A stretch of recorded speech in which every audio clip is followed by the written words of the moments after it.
So we're developing a whole new kind of relationship with emotion, and in the sense that we begin to see things like fear and anger as energetic phenomena showing up through the nerve system, which itself is a kind of energetic electrical phenomenon, in patterns, part of which are inherited, patterns of stress and action and reaction and permission and prohibition, what we're allowed to be, what we're not allowed to be. Of course, one thing that we're very much not allowed to be is free. In our conditioning, if we're free, we all start killing each other and fucking around, and there's a kind of anarchy. We're very much conditioned that freedom, naturalness is primitive, tribal, destructive, dangerous, hurtful. That's the conditioning. And anyway, we're free within this conditioning.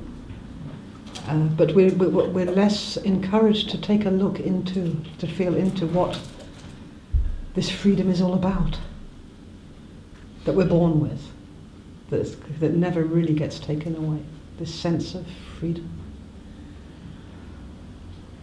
So, for many of us, in getting born and coming into a family with a mother and father and siblings and a local school and a local church and kind of consensual reality, it's a little bit like, what the fuck? What is this? What are these codes? How do I belong here? How do I find a way to please everybody? To make it work? And part of that process of trying to get to succeed as part of the crowd, whether it's the local family crowd or the community crowd, part of that involves cutting off, forgetting, repressing aspects of our freedom, aspects of what we feel.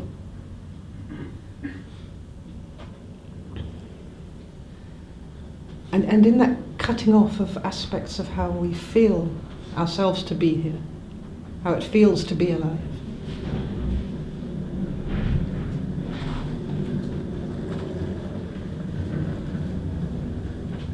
Schön. So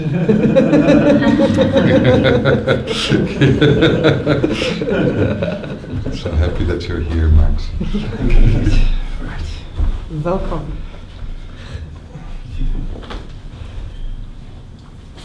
So in disconnecting parts of ourselves in order to belong, there's a very deep yearning born. There's a sense of loss. There's a sense something got lost. There's a sense that something's not getting satisfied. Something's not getting seen. Something gets dulled in a way. Just take the simple kind of education of a child. We tell our children that they shouldn't lie. They really, really shouldn't lie. It's bad to lie. You should not lie. You should be truthful all the time. To be good. And you have to be good. You can't be bad. This is early on. Your child beginning to speak, he already has to be honest. He has to tell the truth. But then Aunt Hilda comes to visit and the child says, "You're fat." It's like, whoa! Shut the fuck up. I don't like you. You smell funny. So what we get as children is very confusing messages. In the first place, in relation with the truth. It's like, it's head fucking. You have to be honest but not honest. You have to lie but not lie. You have to play a game but you have to be sincere. You're not allowed to hide yourself, but you have to hide yourself, especially your genitals. You shouldn't touch them. But you have to be visible and open. It's like many, many, many mixed messages which for a child is like, what the hell do these strange creatures, these adults, want from me? And so the mind starts to work very hard to try and find what's right, what's needed in order to fit in order to be okay. How can I be okay? First of all, how can I be okay with Mum? Because when she rejects me, it feels like I'm dying. But also Dad, because when he gets pissed and Mummy rejects me, and it's like either one of them goes off the loop, everything starts to get shaky. You lose your dad, you lose your mum, you lose your mum, you lose the dad. Before you know it, they're arguing against each other, and you can be dangling off the roof, and they don't even care anymore, right? Because most parents are kind of narcissistic, especially when they're emotional. So a lot of that kind of joy in being alive, the curiosity in having a physical body, the wonder, the awe, looking at our parents and like us kind of very familiar strangers. Like, who are they? Looking at a flower, looking at a slug on the pavement outside. There's a lot of this kind of wonder of childhood gets kind of disconnected. And together with it, a lot of the sense of what's really pleasurable to the child, what we find really yummy, what's really pleasurable, what gives us joy.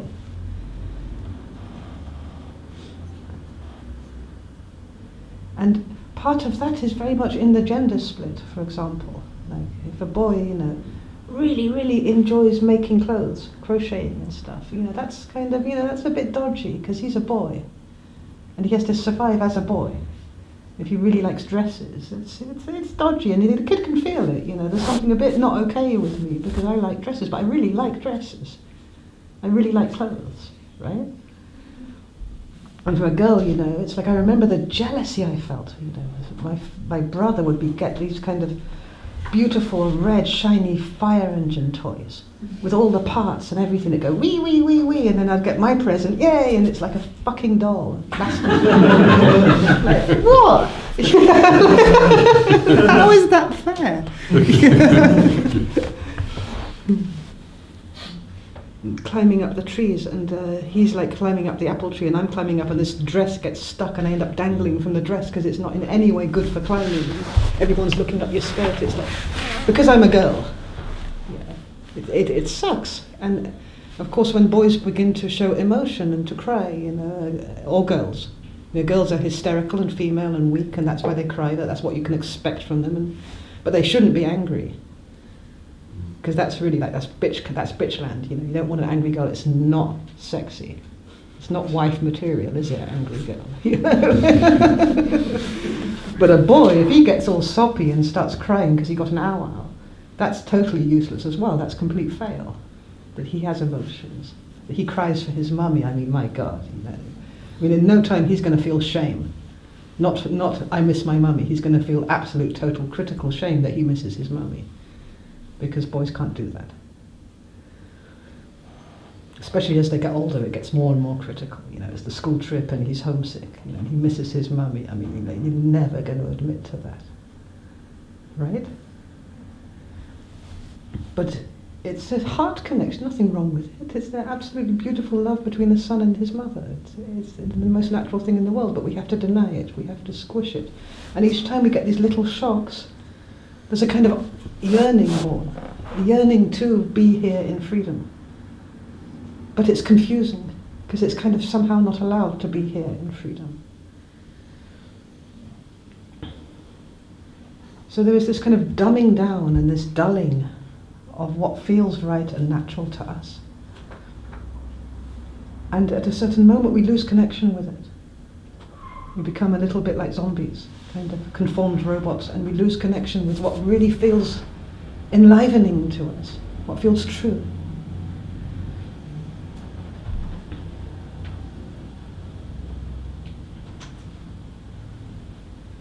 And what's happened energetically in a way is a lot of those qualities inside ourselves, like that love for our mother, for example, it got kind of shocked, it got frozen. It became like a frozen love. It became sticky and complicated and denied.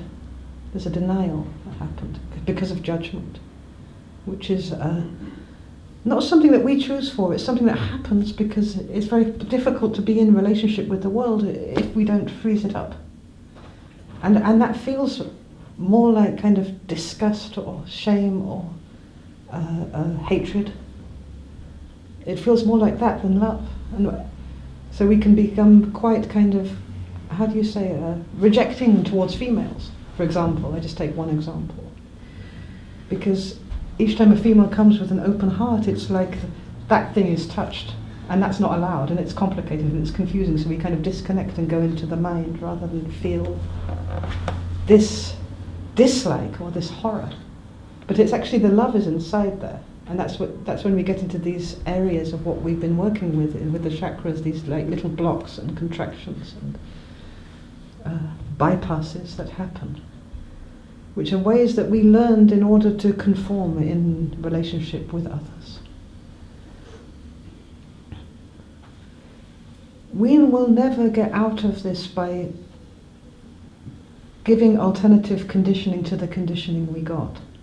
And the crazy thing is, this is what we try to do, and this is what our education tries to do. We say, okay, if I behave like this, and arrange my face like this, and achieve this and this and this, then I will be free to be here. So we try and kind of get out of this conundrum. We try and get out of this mess by putting an alternative mess, like designing a better me, a better version, which will somehow be able to bring me the relief and relaxation that I'm so longing for, to be myself. So we try to be somebody else in order to be myself. And obviously that's not going to work, because you're always somebody else. So even if the whole world says that this somebody else that you create is perfect, it's the total top-scoring perfect citizen, it's not who you are. So it doesn't hit that spot, it doesn't help, it doesn't bring any fulfillment. You know, it's like the Marilyn Monroe, you know, the dream woman, absolutely great, and then she goes and tops herself because she feels so bloody alone. So unseen. She's seen everywhere throughout all history, but inside the isolation, the loneliness, it's totally and absolutely unseen as Norma Jean. You know. So we don't get out of this problem by creating another problem. We can't fix that split by splitting from the split.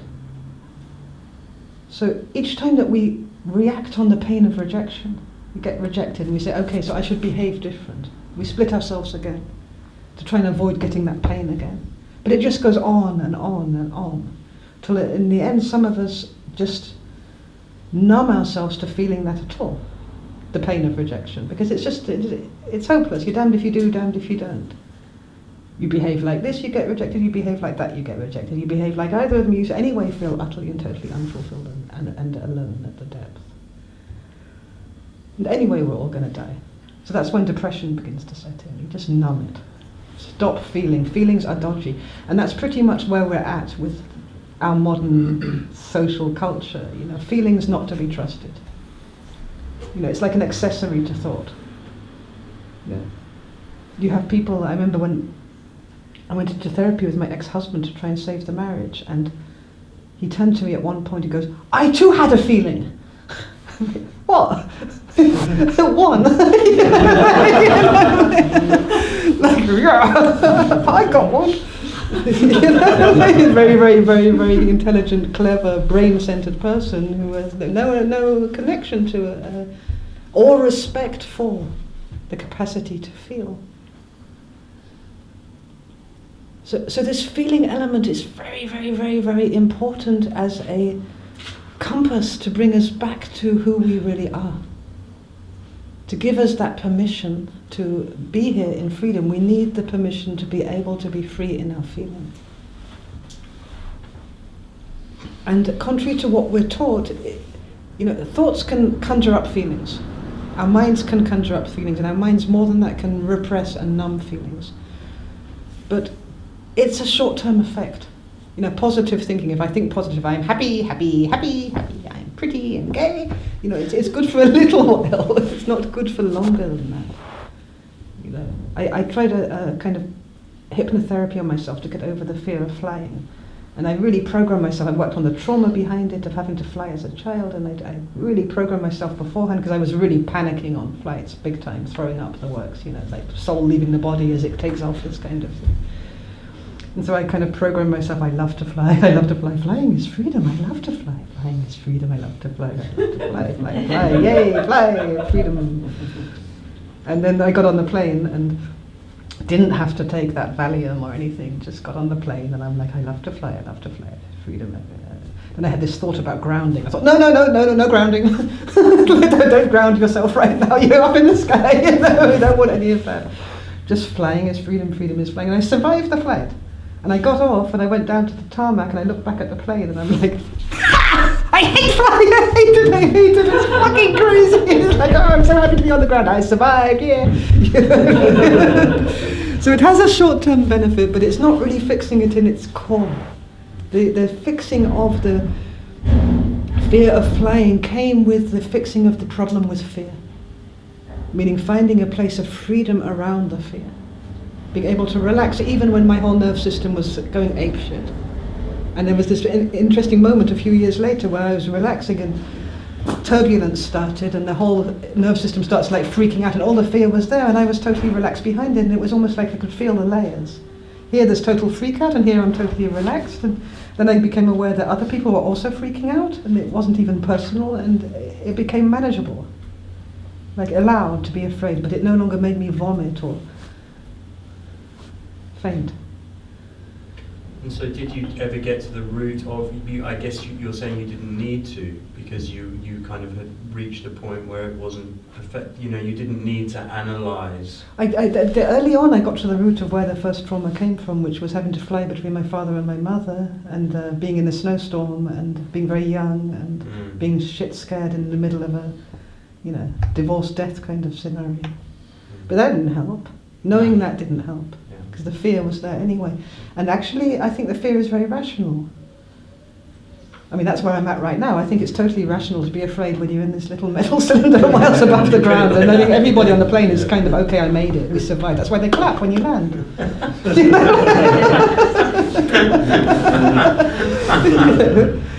It's like they asked in Buddha at the gas pump, after you got awakened, don't you find that it's like a very, very nerve-wracking when you go into a supermarket, that you get too sensitive and all of this? And I just thought, well, Walmart's is nerve-wracking. It's not natural, all of those fluorescent lights and buy this and buy that, and people are like, give me something for me, rhyming with their trolleys. It's not like relaxation in nature, is it?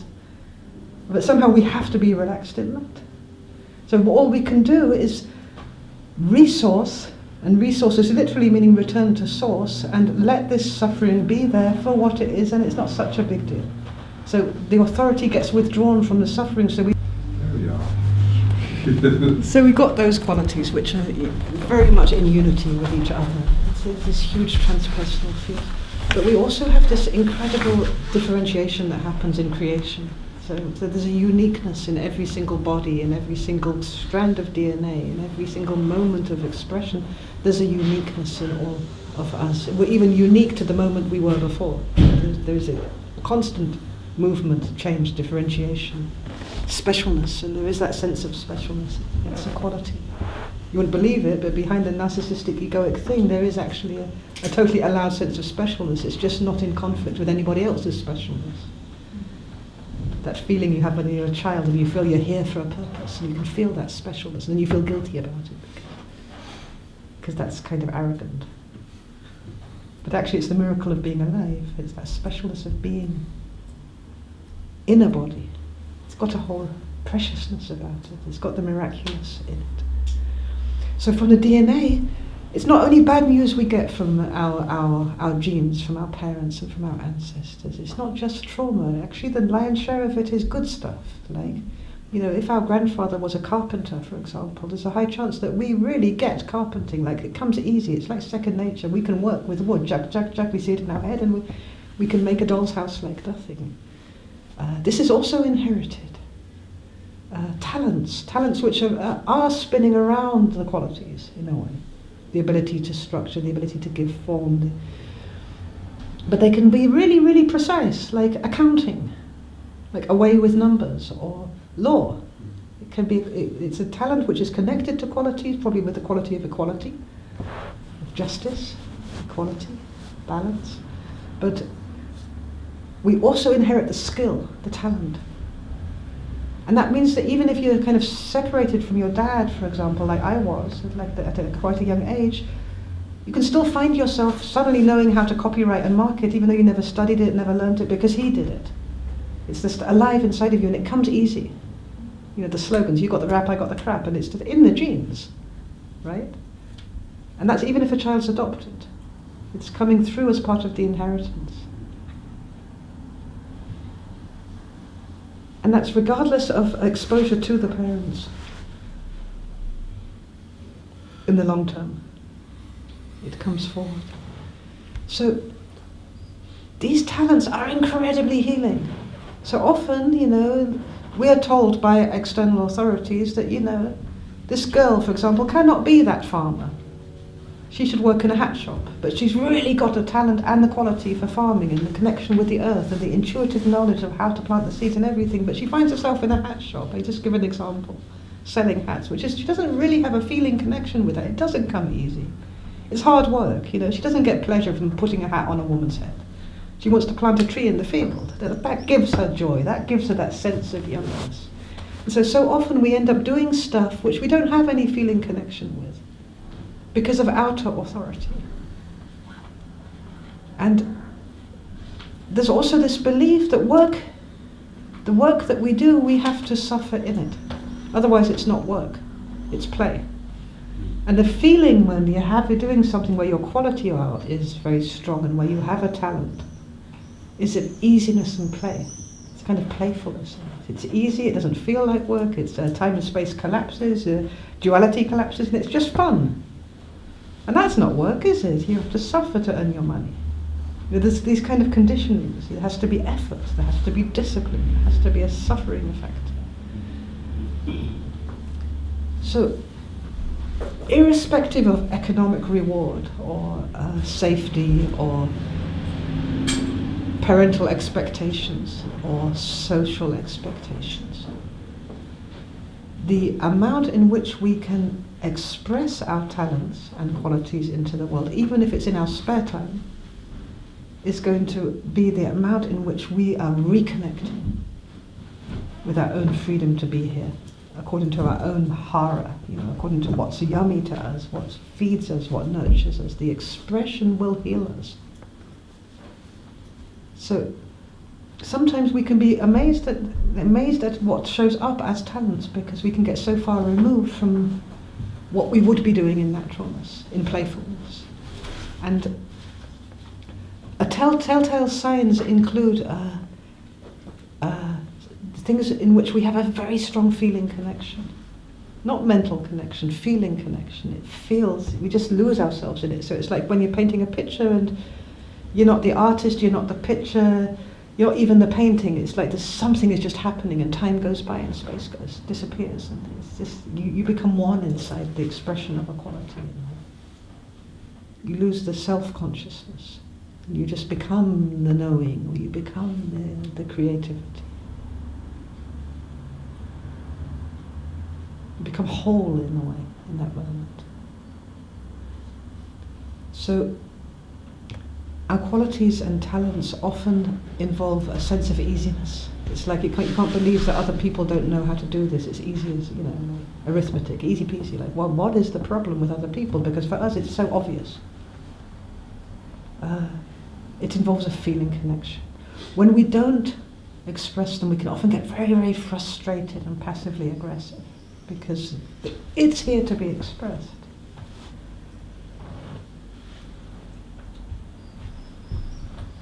Often we'll fall in love with people who are expressing those very qualities that we need to express. Because our yearning for these qualities, because of the disconnect, our longing for them is so strong that we see it in another person. It's like, you fall in love with it. But you're actually trying to take it in and express through the other. Often parents do that to their children. Oh dear son of mine, I love you so much. Please express the qualities that I never got around to expressing because I was busy conforming. We put it on the children from one generation to another that they will express this, because it is our job here. And we do feel that responsibility deep down. Somewhere deep down in a spiritual way, we feel that responsibility to express what we're here to express, what's really essential to us. That depth that of pure connection, that pure connectivity, that innocent playfulness and freedom in interacting with the world. That authenticity, that truthfulness. And when we don't express into the world one way or another, we begin to feel bad. It's like we're meanies, because we're not sharing it.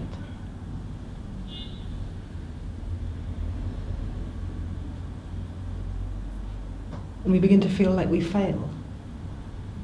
The sense of failure and being judged as a failure, because the energy of failure begins to surround us. And when we're expressing quality, you find, even if it's just one quality, you find a quality, and even if it's not in your day job, but in the evening, you paint a picture, whatever it is, and you express it, it gives an immediate feeling of success, of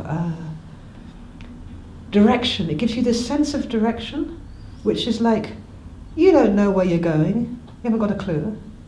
You don't know if it's right or wrong. You don't know if you're going to die in it or not. And you couldn't give a shit because it feels so good, this sense of direction. It's like knowing exactly where you're going without having a clue where you're going with it. It's quite unconditional, the permission it gives to be here, the rightness in it. And it's not right in terms of it could be wrong. It's just, it feels completely aligned and right.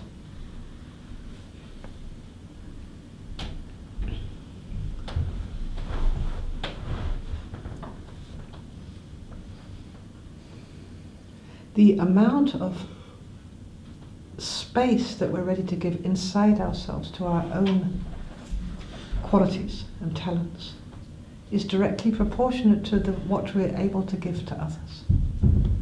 So there is this kind of toxic thing that goes on, that if we deny ourselves, let's say females, I sacrifice myself for my children, my daughters. I stayed in the kitchen even though I hate being in the kitchen, and cleaned and cooked and all of this, and didn't have a life for the sake of my sons and daughters and husband, just to keep home. I self-sacrificed and all of this. So a mother can be often very, very rageful towards her daughter for not doing the same shit. It's like she's breaking the trust, like the daughter is some kind of spoiled brat that goes out there and has a life, like giving it to her on a plate, playing around after all my self-sacrifice. Sorry, you're getting off on your mother now. There can be really a jealousy and a hatred between parents and children because of this. Because it creates a certain meanness, the inability to express qualities, and a frustration and a resentment towards life. And it's almost like, if it's like this, and it should be like this for everybody, because that's the deal. We don't express qualities here. I remember my father saying, the men in our family don't say that we're good at anything. When I was about 5 or 6 years old, he just took me to one side and said, don't do that. That stayed with me. I never forgot that. Yeah. But I suppose then, how is it then if somebody is put in certain situations, and I'm thinking again of my own father, where it just wasn't possible to express certain qualities because of the circumstances that he found himself in, being the Second World War and being Jewish and all of the stuff his family went through. I mean, I suppose I could argue and say maybe he should have found a way, but sometimes it's so hard. It's interesting how it works, because we work very materialistically and say it's not possible to express it, so it kills the quality, but it doesn't. So, you can be in prison, totally enslaved, with no possibility to interact or express shit, and no one listening to you or wanting to hear from you. That doesn't mean the quality disappears. So the first stage is always more subtle. It's like, I really would like to express this, but I can't, there's no audience, but does that mean I stop expressing it? So I saw this beautiful video of Damien Echols, who was convicted of murdering 3 boys in Arkansas. Sentenced the magician. Oh, yeah. So he developed a whole quality of magic because he was in prison. He began energetically traveling, astral traveling, talking to the angels, all of this. He came out and he was basically hardly of this earth. He'd been in solitary confinement for so long. But such a beautiful kind of development of quality that happened because he wasn't able to express his qualities physically. So sometimes, like Nelson Mandela, the quality of freedom and justice, that happened partly because he was isolated and in prison. It's this polishing of the diamond, polishing. So he couldn't go and make them all riot and blow up buildings, but it's something refined into such a wisdom around the quality that he could actually change history when he came out. Exactly on that theme of freedom. So that's a little bit how contractions are working. The very experience of slavery will teach us about freedom and about justice, human rights. The whole black community in America, they are our teachers in human rights, human decency, honor, freedom. The world without Martin Luther King would be a really, really sad world, but he was born out of the experience of extreme injustice and slavery. And that's partly the evolutionary process that we go through in our suffering. Because inside every affliction there is quality.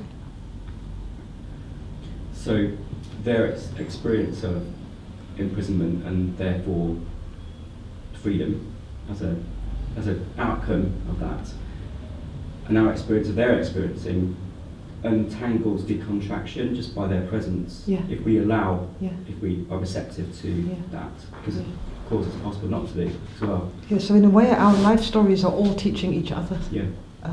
parables in a way. Is there We're all teaching stories just in how we live our lives. And is there a quality behind every contraction? Yeah. At least one. So the quality behind the contraction of guilt and accusation, for example, is innocence. It's frozen innocence. And innocence has been bastardized like crazy as being like childish, foolish, naive, or will lead to trouble, but guilt is in a way made of innocence, shocked innocence. Love, hatred is made of love. So when we liberate a block or a contraction, we get a flood of the quality offered. And then we become spiritual teachers and say, innocence is all there is. Because we enter that dimension and it seems to be absolute. All there is love. You get a flood of extra vitality with the quality, with that atmosphere of the quality when you release a particular block. That can be quite, not destructive, but it can be quite, raw outpouring. Yeah. Which is absolutely spontaneous and alive and, Yeah. and on fire, can be quite, liberating and amazing. And but it can also be quite a big thing to contain, Yeah. to organise back into the Yeah. mundane Yeah. narrative. Yeah. It doesn't always sort of fit in. Yeah. It's Yeah. explosive. Yeah, so often people become teachers and they write books and all of this as a way to integrate it, and the power of equality goes way beyond the separate individual, so this need to share becomes very, very strong then.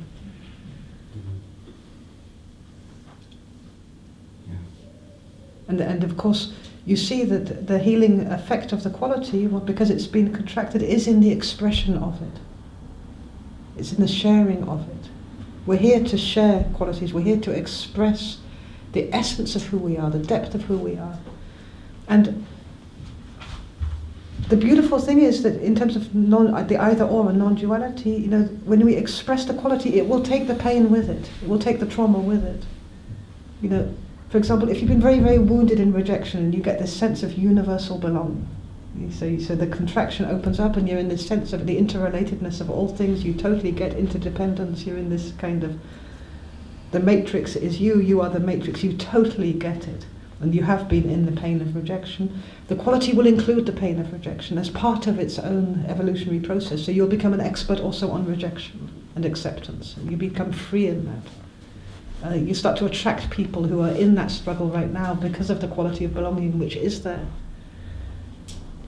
You see? I suppose my fear then is, I'm just aware of this sort of fear of how do you contain that outpouring? Yeah. Sound that feels massive. It feels almost too big. Yeah. You know what I mean? It's Yeah. like, Yeah. that's the fear, isn't it? Yeah. That's the Yeah. contraction almost saying, Yeah. stay small, Yeah. don't let it out. You might be seen. Yeah. It's like, have you seen Frozen, Disney's Frozen? Yeah. Yeah. Which is, it's all about this, Let isn't it go. All about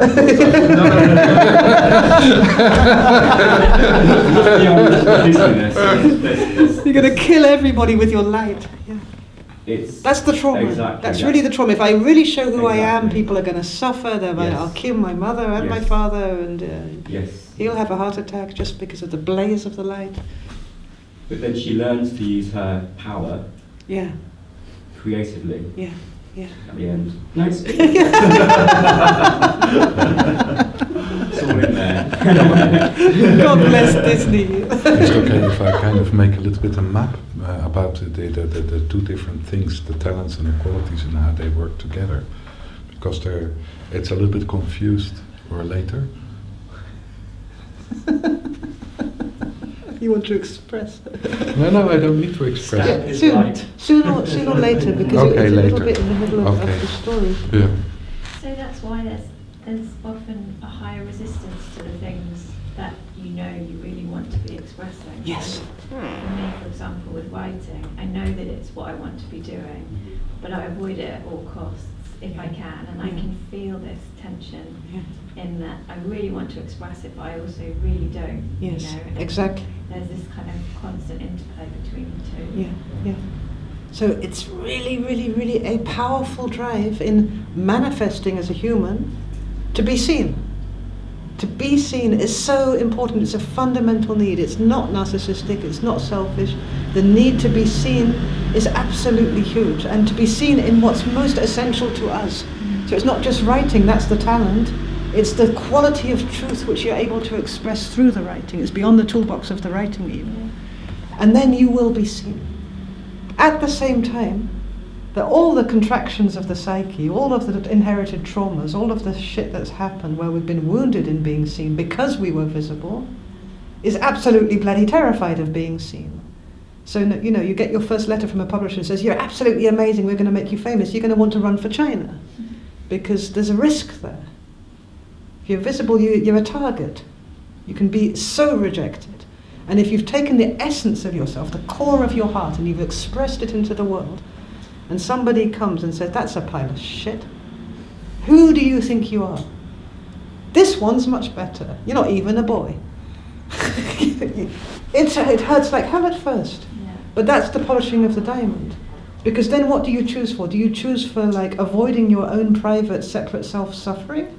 Or do you choose for the gift of the quality, the expressing of the quality, regardless of what people think about it?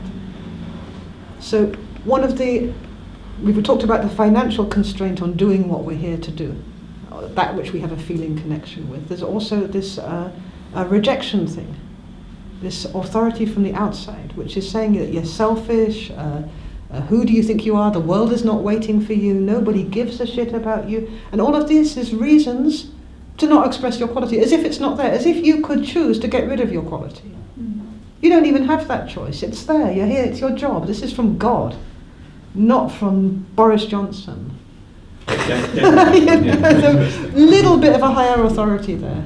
You know what I mean? It's not for us to deny the world our own light. It's egoic to try and stop ourselves from shining. It's egoic to disappear.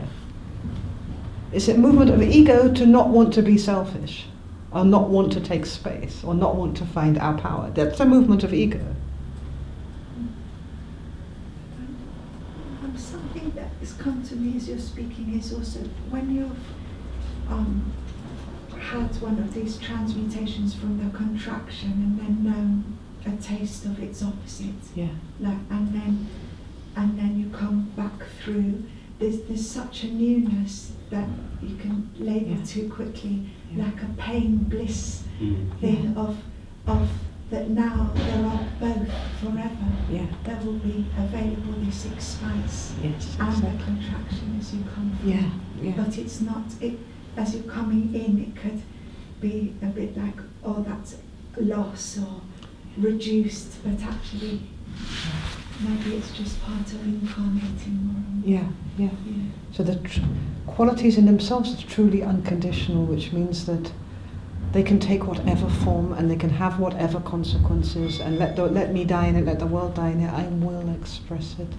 But they always will include the nitty-gritty, grisly, sticky, shitty aspect of being here as well. They don't need to exclude anything. They're from another dimension. They're not threatened by suffering.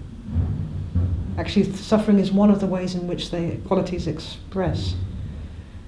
The contraction, on the other hand, where we're in the contraction, it will deny the quality. It's like all there is this pain. All there is this senselessness. All there is this despair or this fear. It will deny the quality. So the quality can contain the suffering can't contain the quality.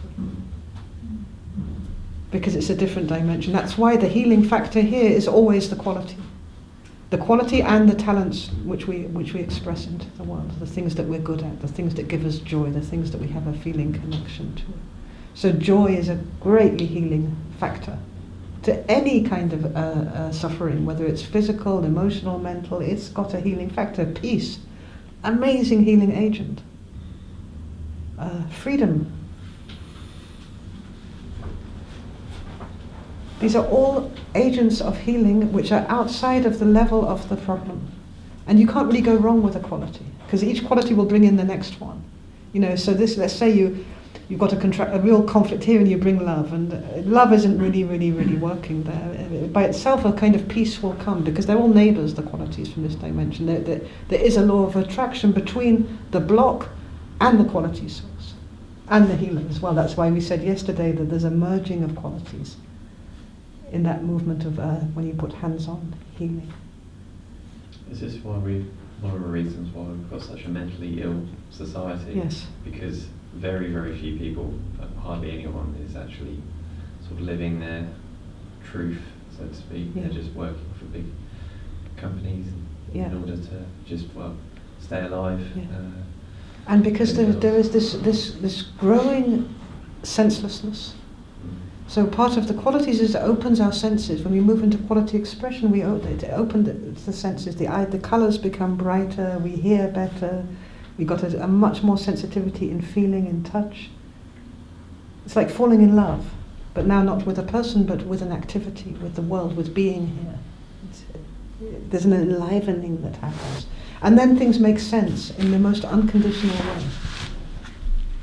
It's not like the meaning of life makes sense. It is sense. It is the sense. It's a kind of bliss sometimes, even the suffering aspects. So in Nondual Therapy, your book, you list, is it 99? Why not 100? I think it went up to 101 in one of the latest editions. Oh, did it? Yeah. Yeah. Anyway, it'd be good to, I know time constraints, but it'd be good to kind of go through all 99 and... Yeah, it's all different, it's all other education, but we try and blend it in here as well. And because they have their polarities as well, don't they? Yeah, they have their, and that gives you an indication as to where, what the contraction is. Yeah. It's more that you recognize the contraction you're in, and you see what's the quality behind it. Because when we are in a contraction, for instance, when we're caught into guilt, there is no way that we can resource innocence anymore. And to understand that guilt is there, that we're caught in it because there's a contraction on innocence, that has an incredible healing factor. Can you say that again? When we're trapped in guilt, we lost connection with all our innocence. We try to come back to the innocence by kind of blaming others, put the guilt on others. But that's not real innocence, that's non-guilt. And so to understand that guilt is there because there is a contraction on innocence.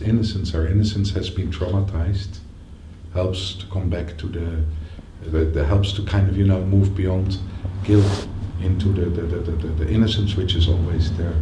That's the non-dual quality which is all there, the inner core quality.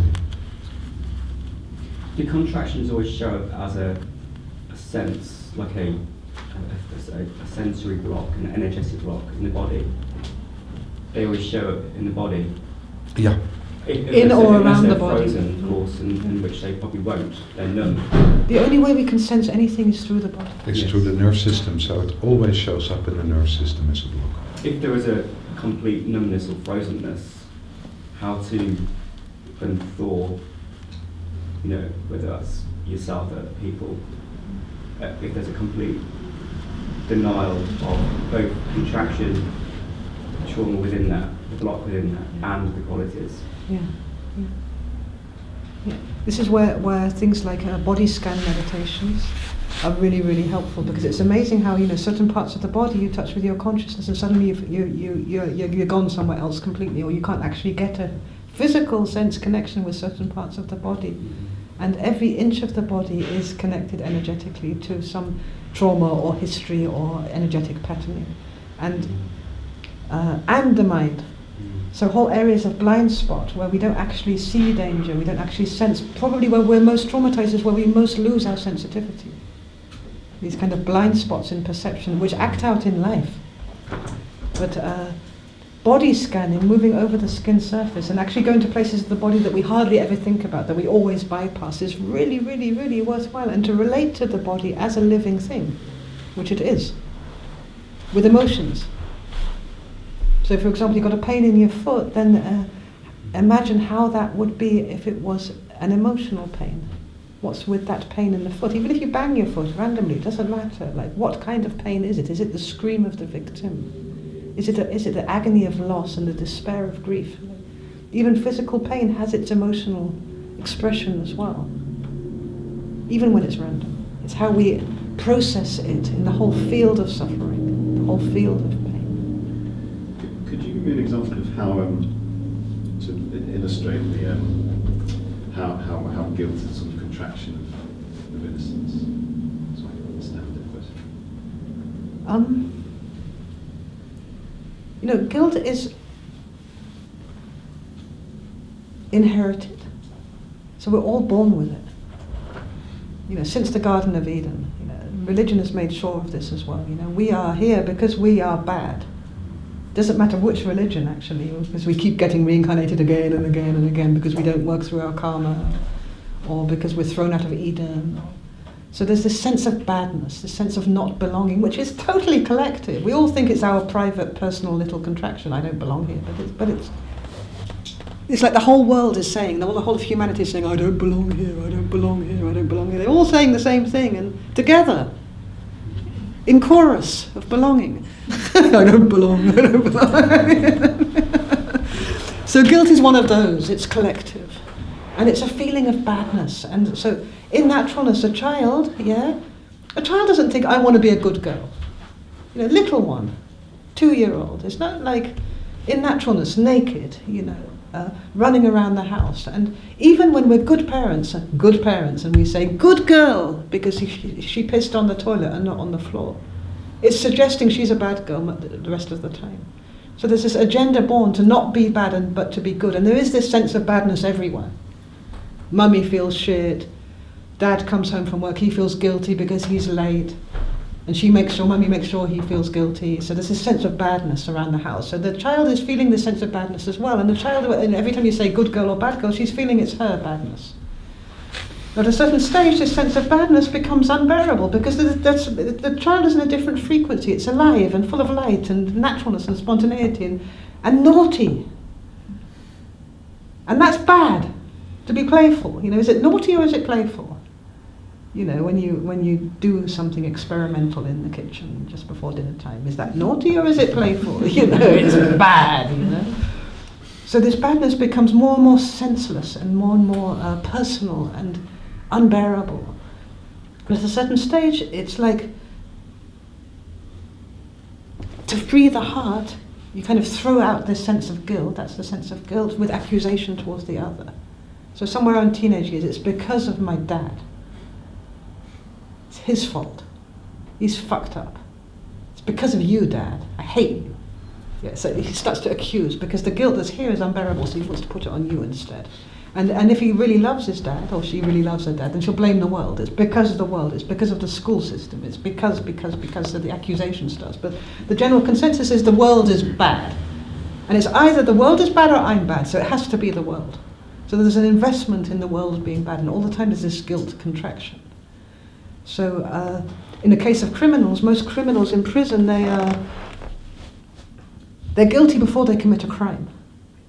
They come into a working class black family in some southern state in America, they're totally screwed over and they feel this badness, and the world is really bad, so they don't have any mercy on the world, so they do bad stuff in the world, and then they get found guilty, but the guilt was there before they did anything in any direction.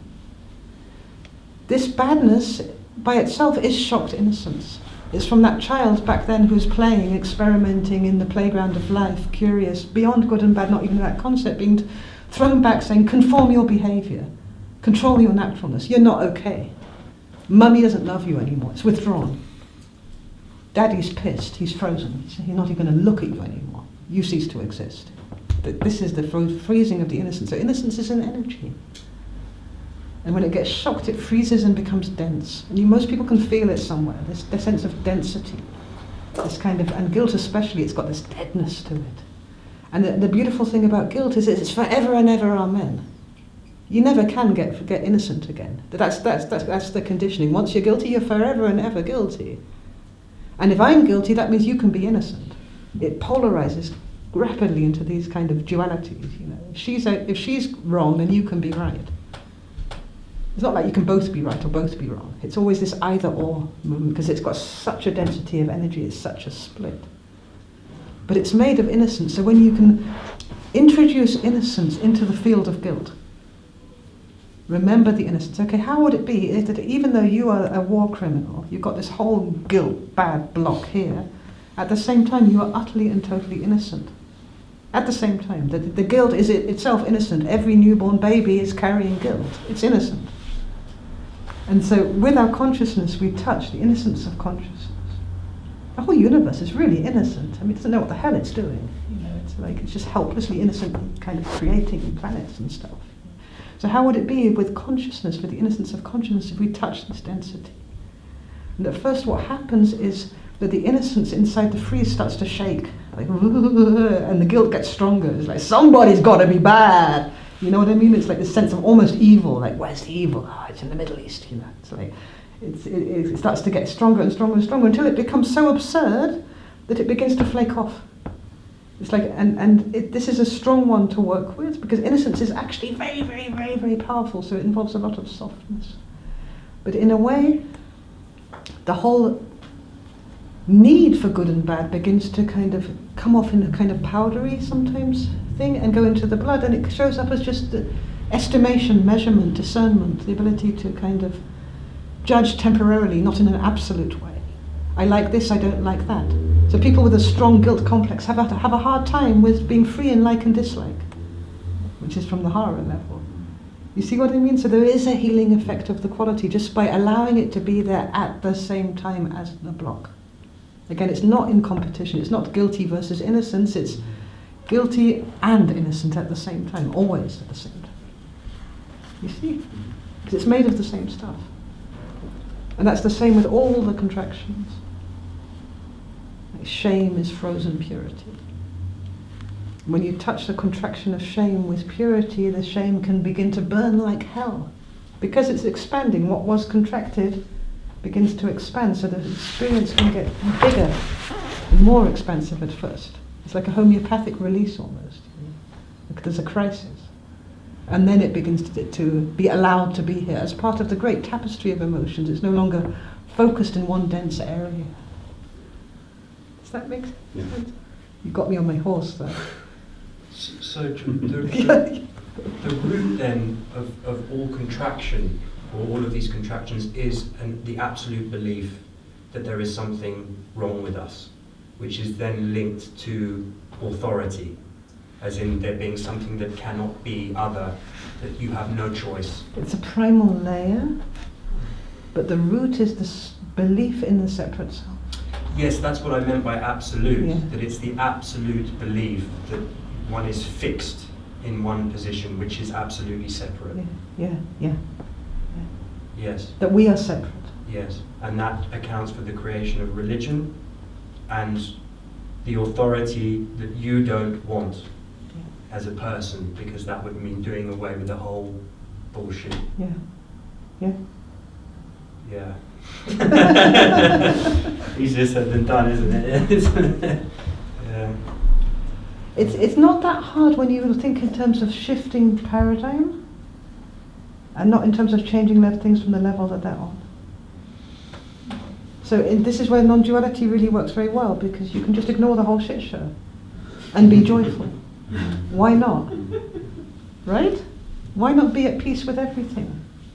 Why not let the world be okay as it is, totally as it is? Don't condemn the world. Let the authorities all bugger around, but answer to a deeper authority inside yourself, while all of these authorities play their games, all of these Borises. You see what I mean? It's always going to be a paradigm shift to something more essential, and that's what the qualities do. They bring us to more essential layers of ourselves.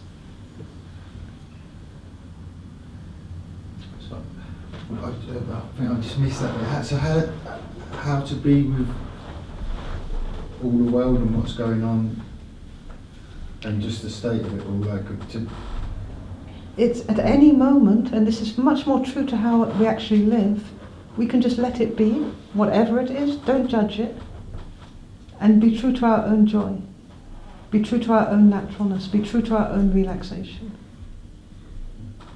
You know, what is the world anyway? It's a total concept. You know, if I look at the world right now, I see different frequencies of light. What the hell is light? And what's the light which is seeing the light? You know, the way we relate in itself is incredibly, the only thing which gives it any kind of logic is the depth of it, the sense of truth.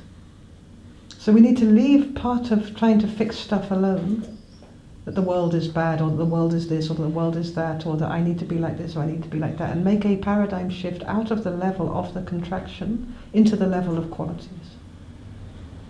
And that's the beginning of a journey. How does it feel to be totally at peace, unconditionally at peace with whatever? Just take one quality. How would that feel? That links back to your flying example. Yeah, Perfectly. exactly. Yeah. Or as I felt yesterday after doing the practice, which was so helpful to me, of not being affected by whatever was happening with me afterwards, that I could function and hold it without getting lost in it, or trying to work it out, figure it out, or whatever. And at first it can feel like we're betraying our parents, we're betraying our friends, we're betraying our relationships, because we're coming out of the pattern, we're coming out of the contract, social contraction. We're coming out of it by daring to be happy. Criminal, you know. Or, for example, in a very stress-filled, moving, fast-paced world, to find ourselves completely in stillness. While moving around, while on a jet plane, to find this stillness inside can feel a little bit like breaking a contract. We should give a shit, we should be running, we should be fixing, we should be moving, we can't just be still. But then there's a pulling in of the qualities, because it's so true. It's so essential, this stillness, to all movement, to all speed, to all doing, that it really supports activity. So at first it feels like lonely and like a betrayal, but in no time at all you find you're supported by a universe of stillness. It's a massive resource. And then we can deal with all the contractions. Or they deal with themselves, actually. Yeah. Yeah, from that acceptance of what is, then there's a possibility for change. Exactly. It's that way around though, isn't it? Yeah. It's not change before the acceptance, it's acceptance of. Yeah. It can be like it is, or it can change. Exactly. There's a resource, there's a freedom to change. A truthful change. Let's see how it needs to change, if it needs to change. Let's be curious, just watch it, because this is when it becomes more subtle, just the consciousness of something is having an effect. So don't judge, say a contraction of guilt. Say judgments do arise. Sort of don't judge those as well. Just sort of allow allow them to be. Absolutely, it's part of the And the judgment celebration. of the judgment of the, yeah. Exactly. don't judge judging. Yeah. Because judgment is also we need that. It's a quality of brain. That's how you measure stuff. That's how you make that table the right size. You judge it. That's how you know that the milk pot is bigger than the sugar pot. It's all judgment, but that's judgment and freedom and naturalness. Judgment with that emotional sentient quality of badness or evil. This kind of energetic kind of dirtying, which good people do a lot. Good Christians dirtying everybody else with judgment. You're evil, you're disgusting, you're shameful, you're throwing their shit everywhere. That's not natural or healthy. No. It's a kind of psychotic wheel of suffering. Sounds fun. Sounds like a death metal album.